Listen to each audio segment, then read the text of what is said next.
Good morning, good afternoon, good evening, whatever time it is, wherever you are, it is right now, you're right here. My name is Manuel, and it's my pleasure to welcome you.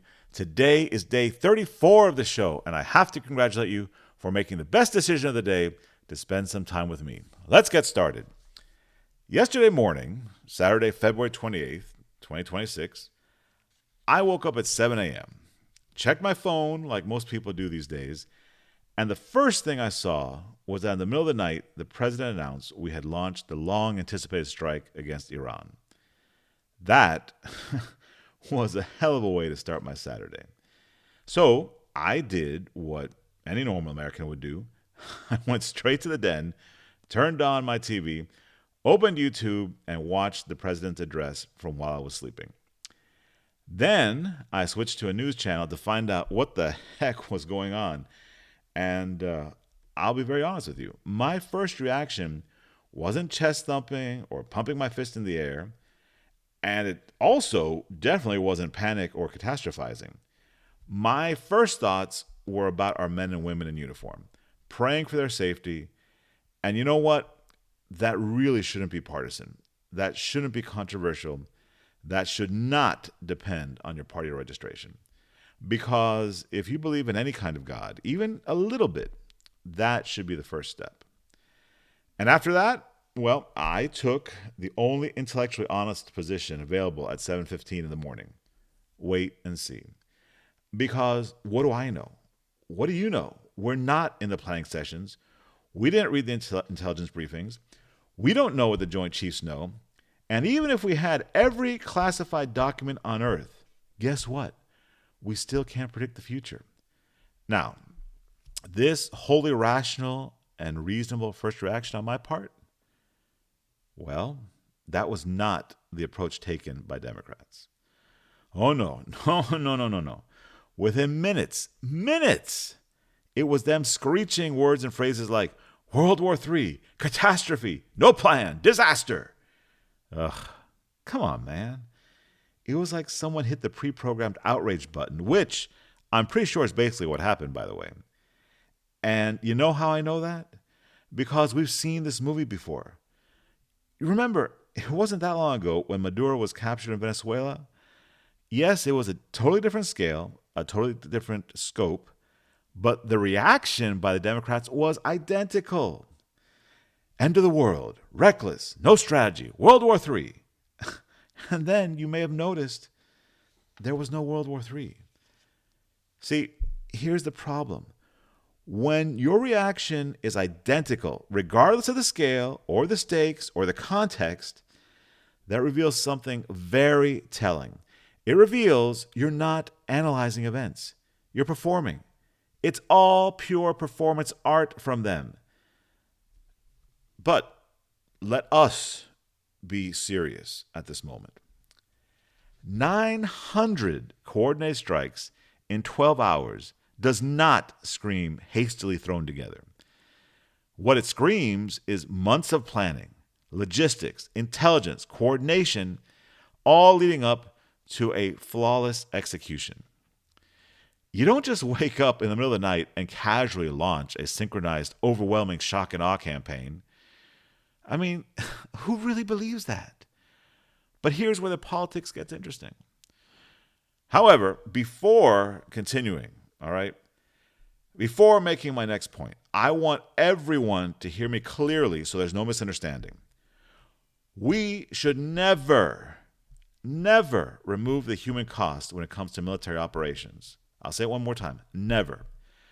For our purposes at this moment, however, I'm going to look at this strictly through a political lens. And politically, this is a huge gamble by the president. Of course it is. Military force always is. But the Democrats, they've made a pretty big gamble too. They've gone all in that this is already a failure.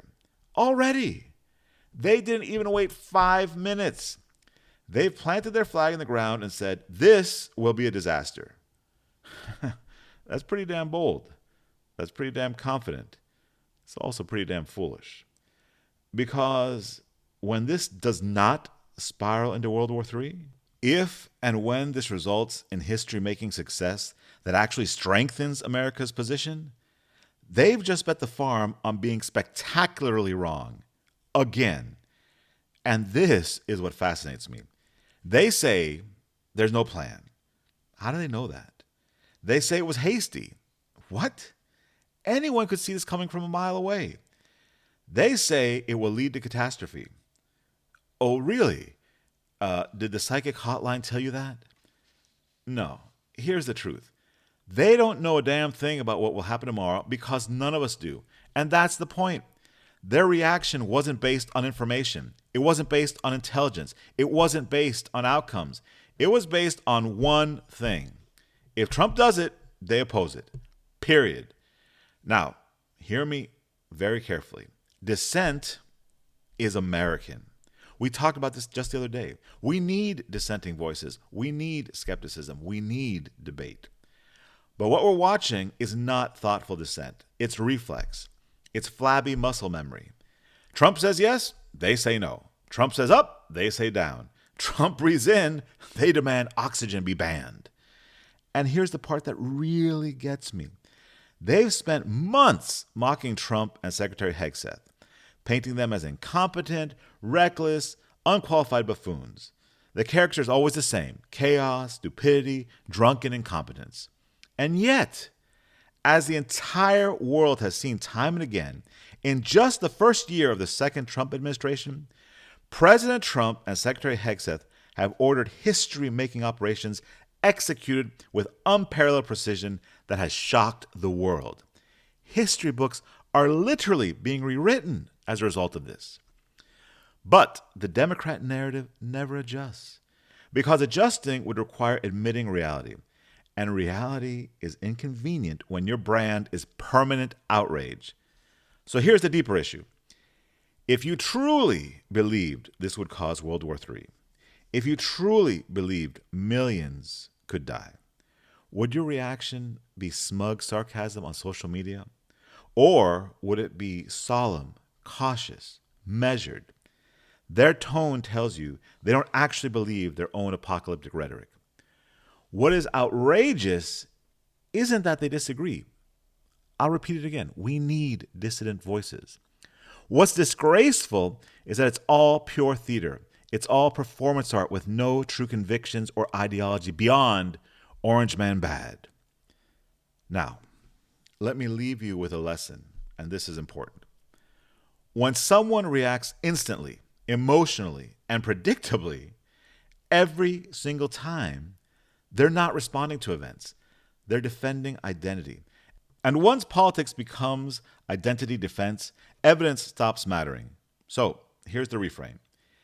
If you want to understand what's happening, don't look at what people say about the event. Look at how fast they say it. Speed reveals motive. The fastest reaction usually isn't the most informed one. It's the most pre-programmed one. And in a world of noise, the calm wait-and-see position is often the most powerful one in the room. Not because it's flashy, it definitely isn't that, but because it leaves you flexible, and flexibility wins more often than outrage. We'll see how this unfolds. Personally, I'm extremely optimistic. But one thing is certain. Predicting the apocalypse minutes after the first missile strikes is not analysis, it's branding. And some people care way more about branding than outcomes. That's the real story. All right. That's enough for today. We'll continue tomorrow. And as always, be useful.